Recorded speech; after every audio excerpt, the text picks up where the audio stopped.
अंतरिक्ष से देखने पर हमारी धरती नीले रंग की दिखाई पड़ती है, पर क्या आपको पता है कि इस नीले रंग का प्रमुख कारण क्या है? तो मैं आपको बता दूं, इस नीले रंग का मुख्य कारण है पानी। हमारे पृथ्वी का 3/4 हिस्सा पानी से घिरा हुआ है, लेकिन क्या आप जानते हैं कि यह शुरुआत से ऐसा नहीं था, बल्कि पृथ्वी को यह रूप लेने में हजारों करोड़ों साल का समय लग गया। आज हम जिस धरती पर रहते हैं, वास्तव में हजारों साल पहले उसका स्वरूप ऐसा नहीं था।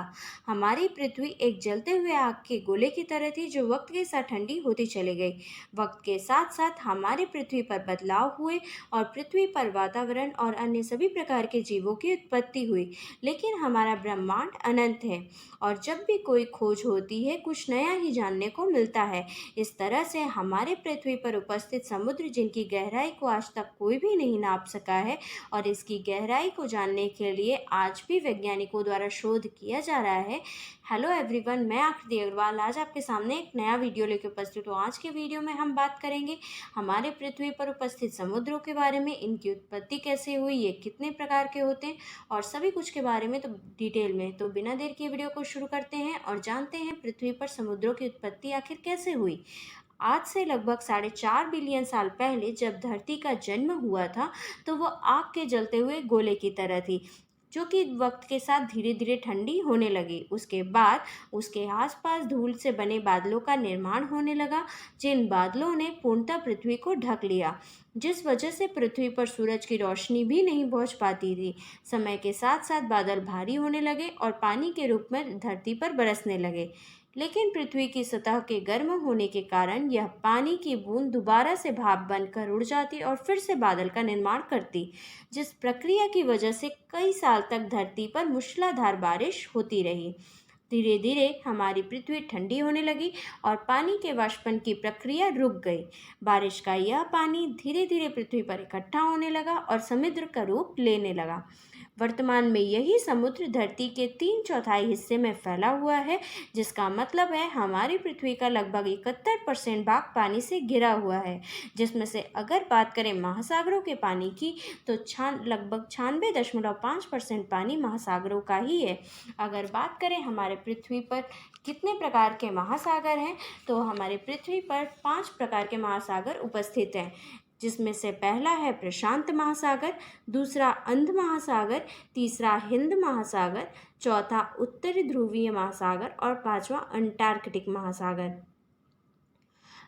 पृथ्वी पर ये 5 महासागर जो कि एक दूसरे से कनेक्टेड हैं और इन सभी मिलकर एक ग्लोबल ओशन यानी कि वैश्विक महासागर का निर्माण करते हैं, जिनमें सबसे बड़ा महासागर प्रशांत महासागर ही है। फिर उसके बाद अटलांटिक महासागर, तीसरे नंबर पर हिंद महासागर यानी कि इंडियन ओशन, चौथे नंबर पर अंटार्कटिक महासागर और पांचवें नंबर पर आर्कटिक महासागर आते हैं।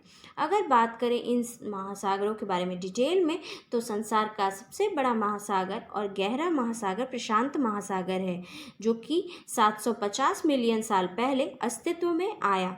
यह महासागर, जो कि प्रशांत महासागर कहलाता है, बाहर से देखने पर एक शांत महासागर के रूप में दिखता है, पर अपने अंदर कई राज छिपाए हुए हैं। शांत होने की वजह से इसका नाम पैसिफिक पड़ा, क्योंकि लैटिन में पेस का मतलब पीस होता है, पीस यानी कि शांति।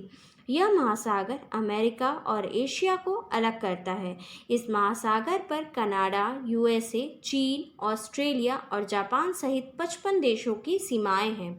बाहर से देखने पर यह महासागर बहुत ही शांत प्रतीत होता है, लेकिन इसके किनारों पर भूकंप और ज्वालामुखी गतिविधियों का क्षेत्र मौजूद है और पृथ्वी के ज़्यादातर ज्वालामुखी भी इसी महासागर के बेसिन में स्थित हैं।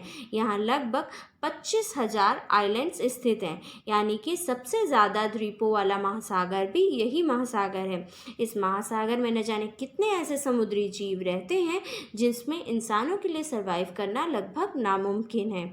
अब अगर प्रशांत महासागर के बाद बात करें संसार के दूसरे सबसे बड़े महासागर की, तो वो है अटलांटिक यानी कि अंध महासागर, जो कि पृथ्वी के लगभग 25% सरफेस पर फैला हुआ है। इस महासागर को अटलांटिक नाम ग्रीक गॉड एटलस से मिला। ये लगभग 106.5 million square kilometre area cover करता है। भूमध्य रेखा इस महासागर को नॉर्थ और साउथ अटलांटिक में डिवाइड करती है। इस महासागर में 5 महाद्वीप Asia, Europe, north America, south America और अफ्रीका आते हैं और साथ ही 133 कंट्रीज़ और टेरिटरीज़ भी इसी महासागर के सीमा में आती हैं। ये महासागर वेस्ट में नॉर्थ और साउथ अमेरिका के बीच स्थित है, तो ईस्ट में यूरोप और अफ्रीका के बीच। ये पहला ऐसा महासागर रहा जिसे एरोप्लेन और शिप दोनों से ही क्रॉस किया जा सका। इस महासागर में डॉल्फिन से लेकर सी टर्टल तक बहुत सारे सी एनिमल्स पाए जाते हैं।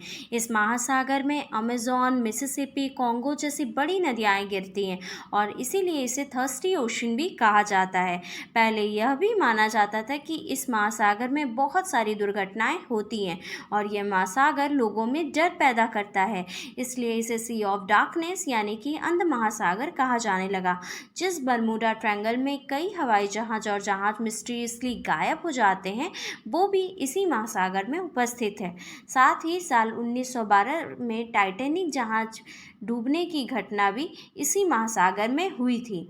आज के वीडियो में बस इतना ही। For more such interesting videos, like and subscribe my channel. Thank you. Bye bye.